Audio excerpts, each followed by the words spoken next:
जय हिंद दोस्तों। Doubt counter के इस यूट्यूब प्लेटफॉर्म पर मैं कार्तिकेय पांडे आप सभी के एक बार फिर से बहुत बहुत स्वागत करता हूं। आज मैं अपने इस इंडियन पॉलिटी में आप सभी के लिए लेकर के आया हूं एक बहुत इंटरेस्टिंग टॉपिक जिसका नाम है महाभियोग।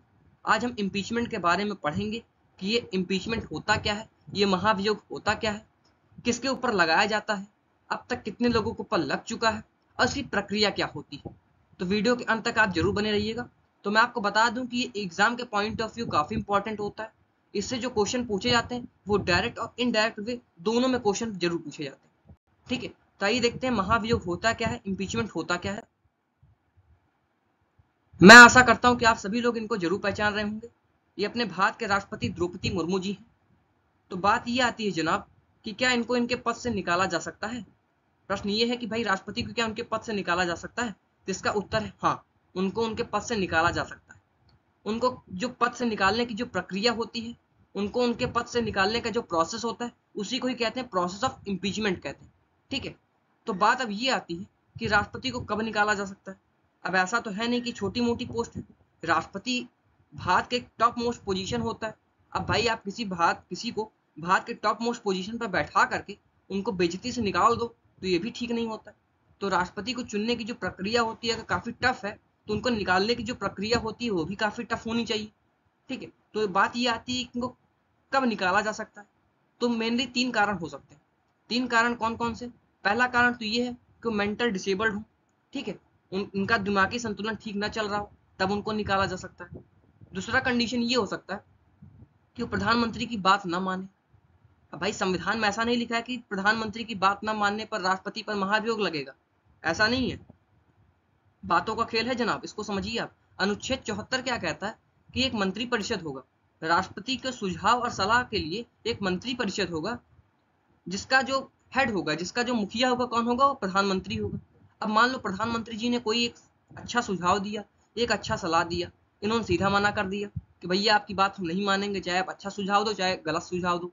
तो उसका मतलब क्या है, वो संविधान का क्या कर रहे हैं, संविधान का अतिक्रमण कर रहे हैं, कॉन्स्टिट्यूशन को वायलेट कर रहे हैं। इसका मतलब ये है कि उन्होंने कॉन्स्टिट्यूशन का वायलेशन किया है, उन पर महाभियोग लगेगा। अब भीमराव अम्बेडकर ने ऐसा तो नहीं लिख दिया संविधान में कि प्रधानमंत्री की बात न मानने पर राष्ट्रपति पर महाभियोग लगेगा। अगर ऐसा लिख देता तो राजेंद्र प्रसाद जी बुरा मान जाते। तो इसीलिए उन्होंने बातों को घुमा दिया। बातों को घुमा दिया, क्या लिख दिया कि संविधान का अतिक्रमण करने पर राष्ट्रपति पर महाभियोग लगेगा। ये चीजें हैं। अब तीसरा कारण क्या हो सकता है। तीसरा कारण ये हो सकता है कि वो किसी बाहरी देश के प्रभाव में आ जाए। मान लो पाकिस्तान को ज्यादा मानने लगे, भूटान को ज्यादा मानने लगे, उसकी हर एक बात को सुनने समझने लगे, वो चाहे गलत कह रहा था वो। ठीक है, तो इसका मतलब क्या है, दूसरे देश के प्रभाव में आ चुका है। अगर दूसरे देश के प्रभाव में राष्ट्रपति आ जाएगा तो भैया बहुत दिक्कत हो जाएगा। इसीलिए इनको क्या है, इनको महाभियोग लगा करके इनको आप हटा सकते हैं। ठीक है, अब बात ये आती है कि अब तक कितने लोगों के ऊपर अब तक कितने राष्ट्रपति पर महाभियोग लग चुका है। तो जिस दिन मैं वीडियो शूट कर रहा हूँ, जिस दिन आप वीडियो देख रहे हो, ठीक है, मतलब आज ही कल में देखोगे ना, हाँ, तो जिस दिन आप वीडियो देख रहे हो, जिस दिन मैं वीडियो शूट कर रहा हूँ, अभी तक किसी भी राष्ट्रपति पर महाभियोग नहीं लगा है। ऐसा क्यों, क्योंकि अभी आप इसको जब देखोगे ना तो समझ में आएगा भैया ये बहुत छोटा मोटा चीज नहीं है, महाभियोग लगाना बहुत छोटा चीज नहीं है, बहुत लंबा प्रोसेस होता है। ठीक है, तो उसके प्रोसेस को ही हम लोग देखेंगे। तो यहाँ पे लिखा है कि महाभियोग की प्रक्रिया क्या होती है, तो आगे इसको देखते हैं कि भैया राष्ट्रपति को हटाने के लिए जो प्रक्रिया है वो क्या है। ठीक है, तो आइए देखते हैं। अब क्या पढ़ेंगे हम, राष्ट्रपति पर महाभियोग, इम्पीचमेंट ऑन द प्रेसिडेंट। तो मुझे पता है कि आप लोग पेन कॉपी लेकर के नहीं बैठो, पेन कॉपी लेकर के आप बैठो। ठीक है, पेन कॉपी लेकर के बैठो, जो चीजें मैं बताता हूँ, जो चीज यहाँ पे आप देखोगे उसको नोट डाउन करो। ठीक है, आइए देखते हैं। अब ये तो आपको भैया पता होगा कि जिस तारीख को वो अपने कार्यकाल में प्रवेश करता है, कौन, राष्ट्रपति, उसका कार्यकाल जो होता है वो 5 साल के लिए ही होता है। ये चीजें आपको पता होगा, इसमें मैं ज्यादा बातें नहीं करूंगा, क्योंकि प्रेसिडेंट टॉपिक जब मैं आपको पढ़ा रहा था तो वहां पर मैंने आपको ये चीजें जरूर बताया था। ठीक है, आगे देखते हैं। आगे क्या लिखा है कि उपराष्ट्रपति को त्याग पत्र संबोधित करके किसी भी समय इस्तीफा दे सकते हैं, कौन, राष्ट्रपति। राष्ट्रपति अपना जो रेजिग्नेशन लेटर है वो उपराष्ट्रपति को दे करके किसी भी समय अपने पद से हट सकते हैं। ठीक है, तो ये चीजें भी आपको पता होगी, प्रेसिडेंट टॉपिक में मैंने बताया था। ठीक है, तो आगे देखते हैं। अब आगे क्या पूछा है कि महाभियोग की प्रक्रिया द्वारा अपना कार्यकाल पूरा होने से पहले हटाया जा सकता है। किसको? राष्ट्रपति को। राष्ट्रपति को उनके कार्यकाल पूरा होने से पहले, उनका टेन्योर पूरा होने से पहले उनको हटाया जा सकता है। जो हटाने की जो प्रक्रिया होती है उसी को ही कहते हैं प्रोसेस ऑफ इम्पीचमेंट कहते हैं। तो आइए देखते हैं प्रोसेस ऑफ इम्पीचमेंट होता क्या है। तो मैं आपको बता दूं कि संविधान के प्रावधान के उल्लंघन के लिए राष्ट्रपति पर संविधान के अनुच्छेद 61 के तहत महाभियोग लगाया जा सकता है। ठीक है, अब आर्टिकल 61 अनुच्छेद 61 में है कि भैया राष्ट्रपति पर महाभियोग, ये चीजें आपको पता है। ठीक है, अब इसको लगाने के लिए भाई संविधान में ये चीजें लिखा है क्या कि जो भाई अपना संसद होता है, संसद का अंग है कौन? आपका राष्ट्रपति। राष्ट्रपति संसद का अंग होता है। अगर उनको हटाना है तो आपको संसद चलना होगा। कहाँ चलना होगा? पार्लियामेंट आपको चलना होगा। तो पार्लियामेंट चलना अगर है आपको, तो आप किसी भी पार्लियामेंट के किसी भी हाउसेस से आप इसको इनिशिएट कर सकते हो। मतलब चाहे आप लोकसभा से इनिशिएट करो, चाहे आप राज्यसभा से इनिशिएट करो। अब इनिशिएट करने के लिए भी आपको क्या होगा? 1/4 सपोर्ट चाहिए होगा। ठीक है, अगर आप लोकसभा से इनिशिएट कर रहे हो तो आपको 1/4 सपोर्ट, 1/4 सपोर्ट का मतलब 25% आपका होना चाहिए। ठीक है, 1/4 अगर सपोर्ट आपको मिल जाता है, 25 लोगों का सपोर्ट, 25% लोगों का सपोर्ट आपको मिल जाता है, तो आप इसको इनिशिएट कर सकते हो। ठीक है, अच्छा आगे देखते हैं आप। अब यहाँ पे देखो लिखा है कि ये आवश्यक है कि राष्ट्रपति को 14 दिन के लिए पूर्व लिखित सूचना दी जाएगी भैया आपके ऊपर ये महाभियोग। ठीक है, और जिस पर उस सदन के कुल सदस्यों के 1/4 सदस्यों के हस्ताक्षर अवश्य। ठीक है, ये चीजें मैंने आपको बताया कि भैया आपको अगर आप मान लो लोकसभा से इनिशिएट कर रहे हो उस रिजोल्यूशन को, तो आपको वहां पर क्या 1/4 सपोर्ट चाहिए होगा। तो 1/4 सपोर्ट तो भैया बहुत जरूरी है स्टार्ट करने के लिए, और ये आपको मिल भी जाएगा। 1/4 सपोर्ट आपको मिल जाएगा। क्यों? क्योंकि जो रूलिंग पार्टी है, जो मेजोरिटी पार्टी है भैया, उसके पास तो मान चलो 50% से ज्यादा उसके पास मेंबर्स हैं। ठीक है, तो वो तो 1/4 सपोर्ट तो कर ही लेगा। लेकिन 1/4 सपोर्ट से ये नहीं है कि 1/4 सपोर्ट मिलने के बाद आप राष्ट्रपति को निकाल दो, ऐसा नहीं है। अब आगे देखो क्या है। आगे ये है कि जो सदन राष्ट्रपति पर महाभियोग चलाना चाहता है उसे 2/3 सदस्यों का प्रस्ताव को भी पारित करेगा। मतलब क्या कि 1/4 सपोर्ट मिलने के बाद आपको 2/3 मेजोरिटी सपोर्ट चाहिए, मतलब स्पेशल मेजोरिटी चाहिए आपको उस हाउस में। अब बात तो गंभीर हो गई। अब बात गंभीर ये हो गई कि भाई 25% अगर चाहिए होता तो मिल जाता। अब 2/3 का मतलब क्या? अप्रॉक्स 66%। अब भाई कोई रूलिंग पार्टी उसके पास तो भाई 50% से ज्यादा है, तो उससे जरूरी तो है नहीं, उसको अपोजिशन पार्टी का भी सपोर्ट चाहिए होगा। तो अपोजिशन पार्टी का सपोर्ट तभी मिलेगा जब बात बहुत गंभीर होगी।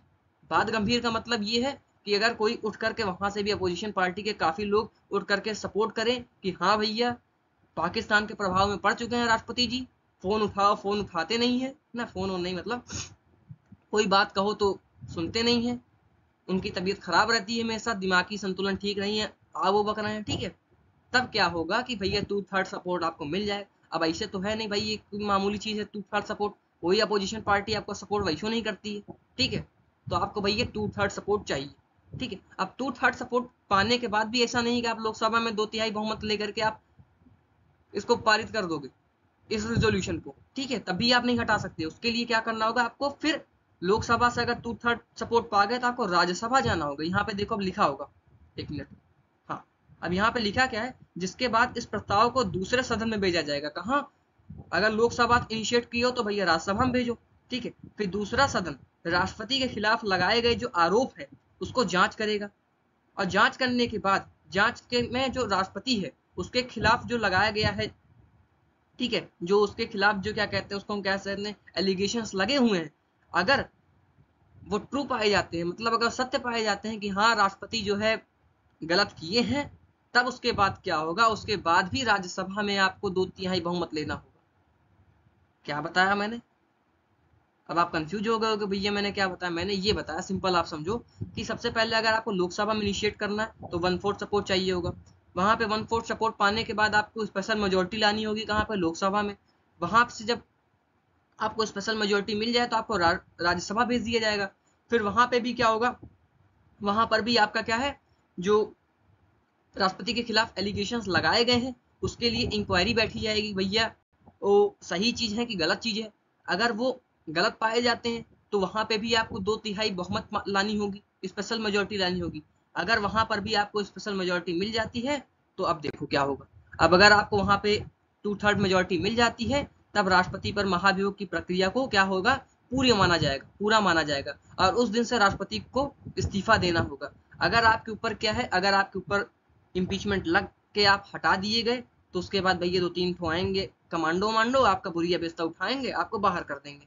ठीक है, इसीलिए क्या होता है कि अगर कोई राष्ट्रपति अगर अपना कार्यकाल पूरा करके हटता है तब उसको कहा जाता है भैया वो पूरे राष्ट्रपति थे। लेकिन अगर आपके ऊपर महाभियोग लगाकर आप हटा दिए गए तो आपको ना कोई फंड, ना बोनस, ना पेंशन कुछ नहीं आपको मिलेगा, समझे। तब आप एकदम मतलब हालत आपकी एकदम जर्जर ही है, समझो।